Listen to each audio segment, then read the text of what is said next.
Bonjour, aujourd'hui on va parler sur Bismarck et le Deuxième Reich, et plus spécifiquement, quelle politique Bismarck mène-t-il pour réaliser l'unité allemande.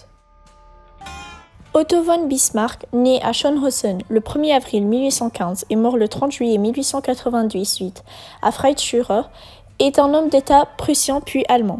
Il est à la fois ministre-président du Royaume de Prusse de 1862 à 1890 et chancelier de Guillaume Ier de 1867 à 1871, avant d'accéder au poste premier chancelier du Nouvel Empire allemand en 1871, poste qu'il occupe jusqu'en 1890, tout en conservant sa place de président-ministre de Prusse. Maintenant, on va parler sur l'unification de l'Allemagne. Les Allemands qui se sentent unis par une même langue et une même culture connaissent une grande division politique, même s'ils ont déjà construit un lien confédéral avec le Saint-Empire romain germanique et la Confédération germanique. C'est la Prusse qui, au XIXe siècle, prend le flambeau de l'unification.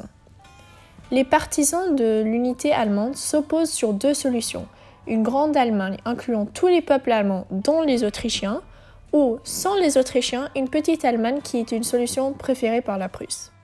Ils décident donc de s'appuyer sur le Zollverein, une union douanière en vigueur depuis 1833, mettant en commun les intérêts économiques et commerciaux allemands à laquelle l'Autriche ne participe pas. L'unification de l'Allemagne se passe en 3 étapes. Première étape.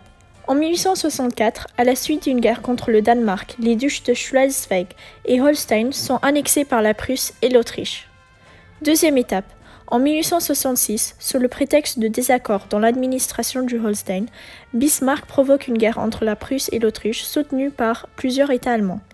Victorieuse lors de la bataille de Sadowa, la Prusse impose la dissolution de la Confédération germanique, ce qui exclut l'Autriche des affaires allemandes, puis crée la Confédération de l'Allemagne du Nord dont elle assure la direction. Troisième étape. Bismarck achève l'unification de l'Allemagne grâce à la guerre contre la France en 1870. En effet, Napoléon III tente d'empêcher la Prusse d'arriver à ses fins par tous les moyens, diplomatiques mais aussi militaires. Or, Bismarck prépare lui aussi la guerre.